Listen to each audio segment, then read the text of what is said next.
Right, so it seems you enjoyed that particular video. I thought, well, sure, why not churn out another? So today we're going to look at Earth Science Review's journal.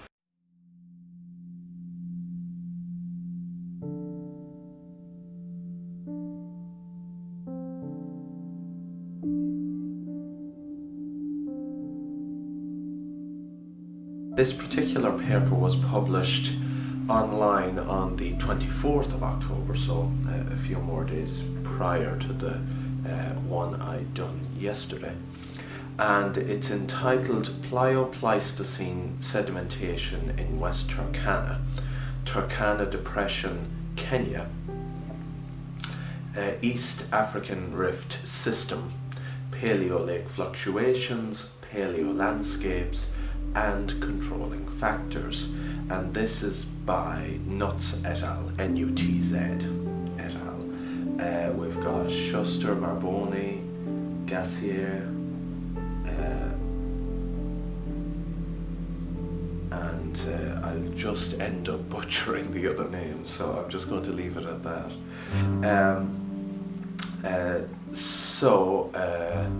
Number one, good morning from a very miserably wet Midlands of Ireland. Still wearing the sunglasses, obviously. And let's just get started.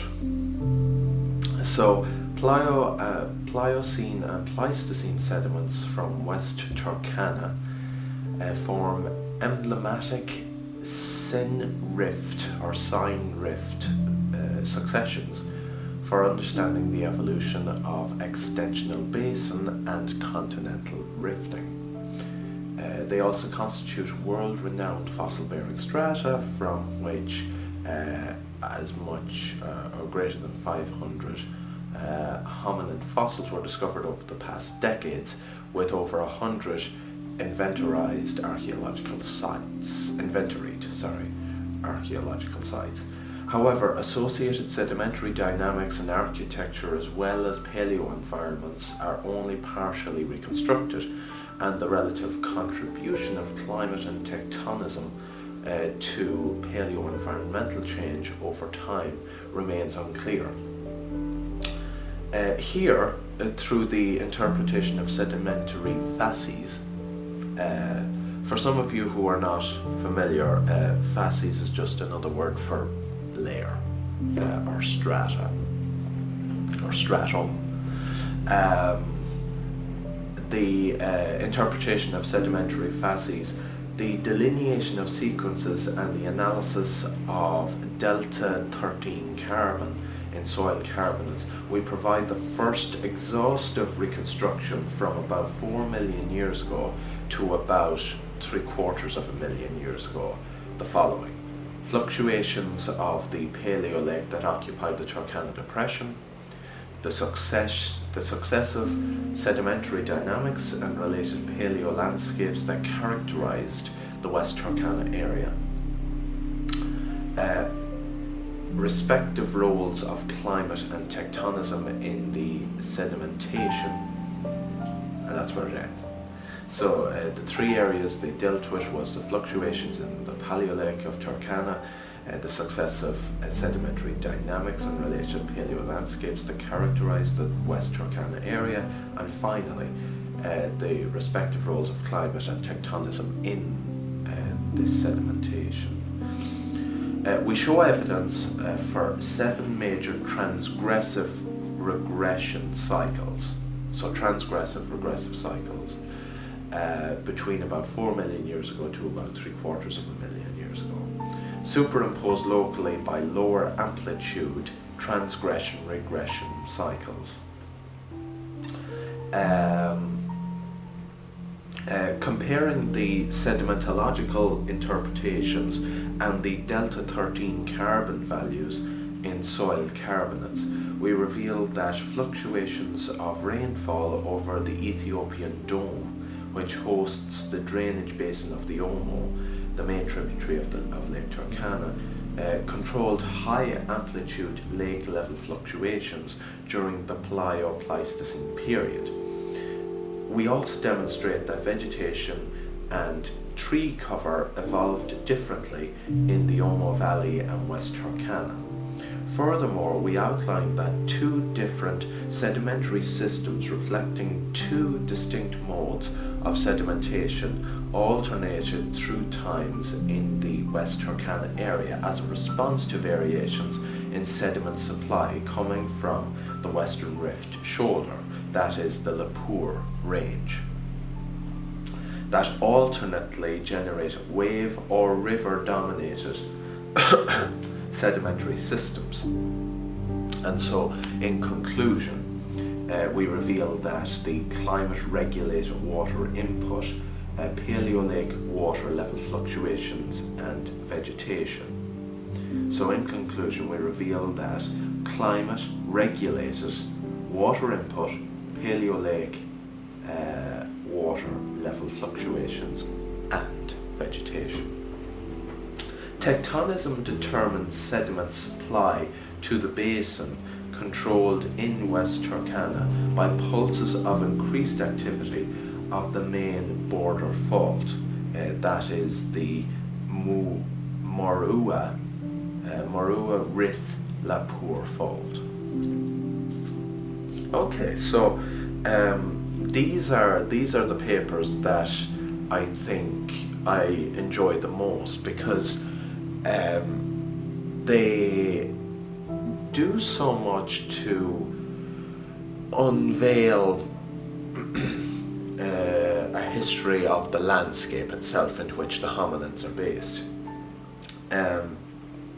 Over the past century now in human evolution, we've gone from, very simplistic, very grand ideas of how we evolved to very complex and more nuanced and not quite as clear-cut explanations of what actually happened. And in the early days, we never considered how climate could have an effect on our evolution, how the landscape could have an effect on our evolution. And today, we are now, I don't know who said this, and I could stand corrected on this, but it seems now that simply saying that I want to find fossil hominins is no longer good enough for your grant proposal. Let's say in the States, if you wanted to apply for a science grant to do prospection in Eastern Africa or South Africa, simply saying I want to find fossil hominins and I know this site is going to produce fossils is not good enough anymore. It seems now, and certainly within the last 50 or 60 years in particular, and really kind of taken to the nth degree in the last 20 years or so, is that when you submit a grant proposal for research looking for fossil hominins, now it's not good enough really to simply say that. You need to talk about the environment in which the hominins lived, the geology of the sites that you are studying, the climatic fluctuations of the general area, and then of course when the fossil is actually found, then there's a whole ream of papers now that goes into very specific aspects of the skeleton. So famously, when you look at fossil hominins such as Australopithecus sediba or Ardipithecus ramidus, there's a paper on nearly every aspect of the skeleton now. There's even papers on the wrists alone. There's even papers on the ankles alone. There's papers on the skull alone. There's papers on the teeth on their own. And so we've moved from that kind of very simple idea of we need to find fossils, and we never even thought that environmental factors or topographical factors could have an effect on our evolution. But now we know better by looking at fauna throughout the world today, and we see those kind of genetic patterns there brought about an awful lot by geographical barriers. That famous story of ring species, I think it's there's one famous story about a small little lizard from a valley, I think in California somewhere. And when you go around the valley, all of the lizards are related to, it's not lizard, they're not lizards, or are they newts, or they're some kind of, maybe even amphibian. But anyway, they're all interrelated, but when you get down to the base of the valley where you have the two most distantly related individuals, they can't interbreed, and that is just a demonstration of how the rim of that valley has just influenced the evolution of that particular group, that particular family. And papers like these, for me, they don't get highlighted enough. They're as dry as hell, but I still think that they should get the spotlight, because they add little incremental blocks to our understanding of the environment in which these hominins are living. So with that in mind, let's just dive into this paper. As you could tell from it, it's actually rather impenetrable text, but for some of you this will be easy and a breeze to go through, and for me it'll be a little bit more difficult because I haven't been reading scientific papers in a few years. So it'll be nice to just kind of reconnect with this level of jargon. So with that in mind, let's just try and dissect the abstract anyway. So the Pliocene and the Pleistocene sediments from West Turkana form emblematic sine rift successions for understanding the evolution of extensional basin and continental rifting. There is an interesting dynamic taking place under the African continent as we speak. Some geologists have suggested over the past few decades that at the moment there is currently a really pronounced magma plume that's rising up from deep within the earth, and it's creating a kind of doming, or not so much a doming, but a raised area. And that's one of the reasons that the Ethiopian highlands are highlands. It's because there's this kind of fist-like structure that's rising up through the crust. And so not only do you have the dynamic of Africa being forced northwards, and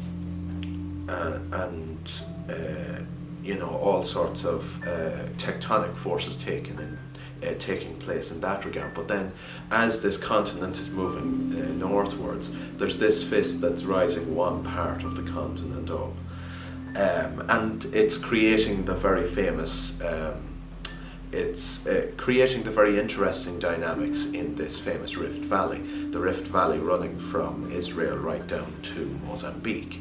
Now, if it wasn't for the magma plume, it would be a simple rift running north-south, but because of this possibly magma plume, there's some sort of structure anyway underneath the crust that's forcing an enormous area around eastern Africa higher into the air.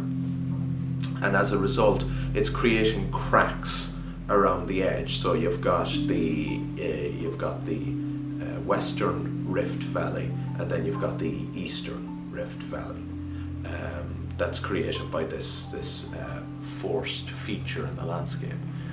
And going back for the last 5 million years or so together, so the Pliocene is the older section there, and the Pleistocene is much more recent. In fact, we came out of the Pleistocene about 10,000 years ago. We're currently in the Holocene.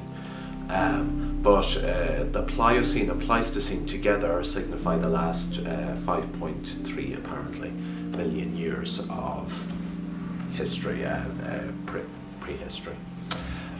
So the Pliocene and Pleistocene sediments from West Turkana form emblematic sine rift successions for understanding the evolution of the extensional basin and the continental rifting. I'm not going to go into too much detail into the sine rift, the extensional basin, or the continental rifting. You understand the continental rifting anyway, but these are features that I'm not totally familiar with. Suffice to say, there's an awful lot of tectonic activity taking place in Africa over the last 5 million years.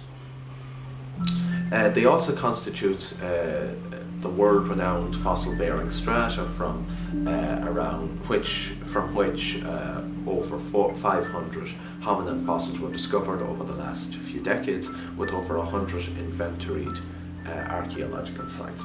Simple enough.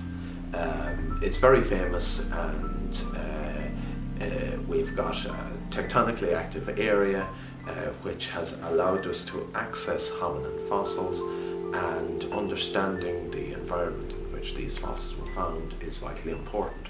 And this is one of the papers that's going to help us understand that dynamic between climate and tectonics. However, associated sedimentary dynamics and architectures, as well as paleo-environmental environments, are only partially reconstructed, and the relative contribution of climate and tectonism to paleo-environmental change over time remains unclear. More work needs to be done on understanding the dynamics between landscape and climate. So here, though, the interpretation of sedimentary facies, or sedimentary layers, the delineation of sequences, the location of different sequences, understanding their relationship to one another, and the analysis of delta 13 carbon in soil carbonates, we provide the first exhaustive reconstruction from roughly 4 million years ago to about 750,000 years ago. And again, they focus on the following: the fluctuations of the Paleolake that occupied Lake Turkana, the Turkana Depression, the successive sedimentary dynamics and related paleolandscapes that characterized the West Turkana area, and finally the respective roles of climate and tectonism in the sedimentation. So let's have a look then at what they concluded. We show evidence for 7 major transgression-regression cycles between about 4 million years ago to about 750,000 years ago, superimposed locally by lower amplitude transgression-regression cycles. Comparing the sedimentological interpretations and the delta 13 carbon values in soil carbonates, we reveal that fluctuations of rainfall over the Ethiopian Dome, which hosts the drainage basin of the Omo River, controlled high amplitude lake level fluctuations. So let's just go over that again. Comparing the sedimentological interpretation and the carbon 13 values in soil carbonates, we reveal that fluctuations of rainfall over the Ethiopian Dome controlled high amplitude lake level fluctuations during the Plio-Pleistocene. We reveal fluctuations of rainfall over the dome, which hosts the drainage, controlled high amplitude lake level fluctuations. So around about the Plio-Pleistocene, Lake Turkana went through a series of enormous filling in and draining out episodes. So the level of the lake fluctuated between very high and very low quite substantially. And when they say high amplitude, it's huge movements of water essentially, and the fluctuations in rainfall over the Ethiopian dome has meant that Turkana has gone through massive fluctuations in that, and it's partially the reason for this geological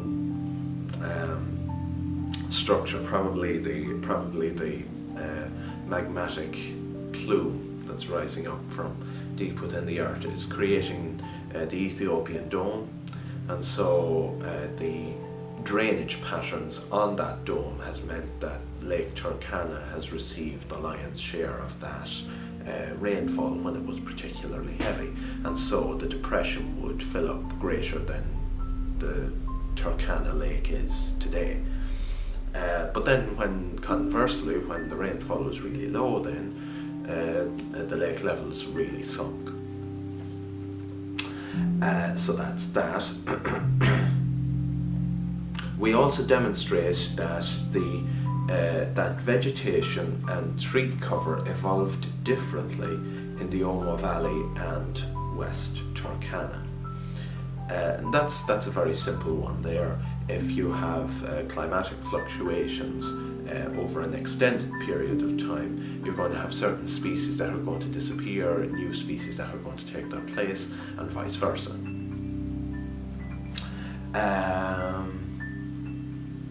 Furthermore, we outlined that two different sedimentary systems reflecting two distinct modes of sedimentation alternated through time in the West Turkana area as a response to variations in sediment supply coming from the Western Rift shoulder, which is the Lapur range or the Lapur range, that alternately generated wave or river-dominated sedimentary systems. So that's an awful lot to take in there. Furthermore, we outlined that two different sedimentary systems reflecting two distinct modes of sedimentation alternated through times. That kind of makes sense. If you've got a rainy season or a wet season, you'll have those alternating differences in sedimentary supply. And so, in conclusion, we revealed that climate-regulated water input, Paleolake water level fluctuations, and vegetation. So that's a simple conclusion to draw from all of that you've just seen there.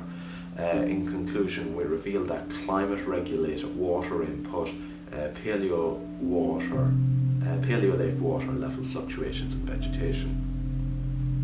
Now, on the face of it, that doesn't mean much to somebody like ourselves, because we know that climate goes through many fluctuations, and so the landscape will evolve as those evolutions take place. But I think what's more important is the data behind the scenes that looks at the very specific areas. So if you were to, let's say, identify the location where, let's say, I believe Nariokotome, the site where the famous Turkana boy was discovered, I think this will, the environment in which this hominid lived is kind of featured here. It's West Turkana, essentially. And we do know that the Nariokotome boy died in lake waters, essentially. The body ended up being submerged in sediments, and so that's partially the reason we have the whole skeleton surviving today. Nearly the whole skeleton, I think it's at 80%. Or even less than that complete. So we know that there are climatic fluctuations, but this paper really comes into its own when you look at the individual archaeological sites that feature in this landscape. And that's where it's really important. So going forward now, when let's say, I don't want to hype the paper up too much. It is just another piece of research among a ream of other papers, but what future students can do now is when they get enough funding for research in West Turkana to find fossils, they can use this paper, whoever's doing the environmental research for the archaeological site that you're studying, they can cite this paper as evidence of a particular set of climatic fluctuations. Let's say, for example, now I excavate a site somewhere near Nariokotomé, and I discover a fossil, let's say, and I've got enough funding for a whole overarching research project. I'd want to, first of all, accurately date the site, so we'd have a team of geologists and other earth sciences working away there to get samples, understand the sedimentation, and get an age range for the fossil.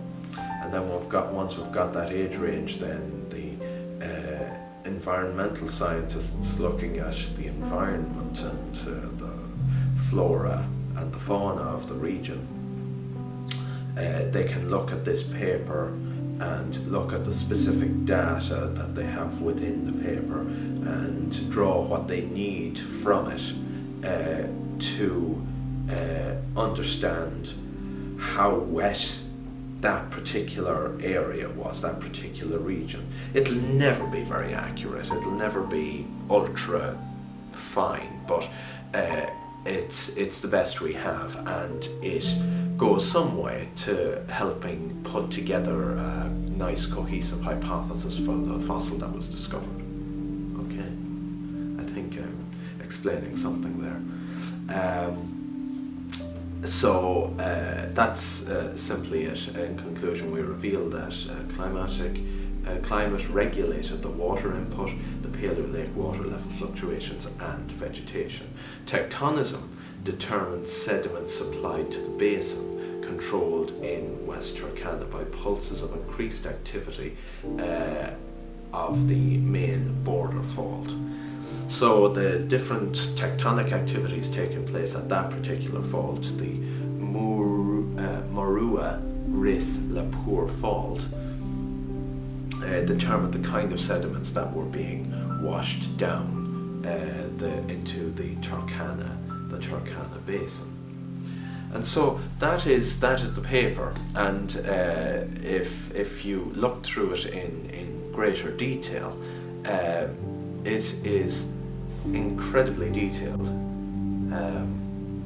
and yeah, sure, they go into the different formations.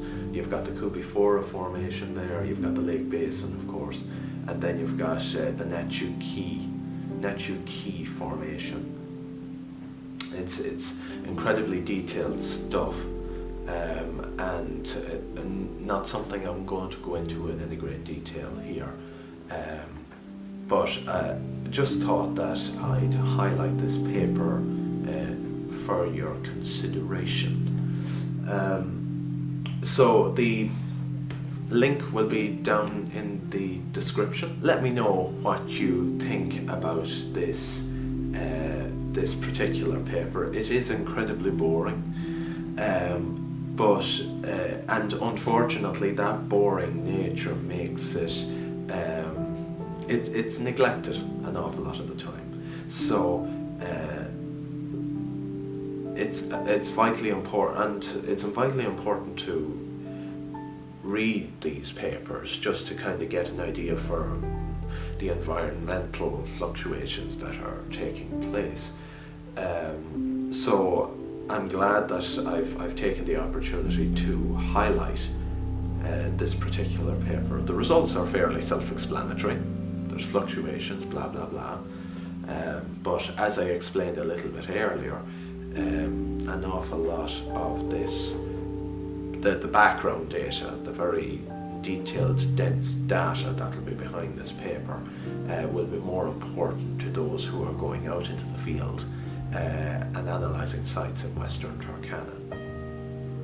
Now, of course, as with any scientific paper, there's going to be other scientists not working on this project that are going to take apart some of the data and all that. That is not my place. I'm in no fit state to be doing that kind of detailed analysis. Eventually, maybe, but it is up to the more experienced individuals to tear that apart if necessary. But it seems like a cohesive paper. It's got very general broad brush strokes in there, and I'm glad I highlighted it. Let me know what you think about it, and I hope you enjoyed it. So don't forget to like this video and to subscribe as well. That always helps. I noticed that we're getting near 400 subscribers, so I've decided to put a little bit more effort into posting more often. So let's see how this goes for the moment. So thanks very much, and until the next video.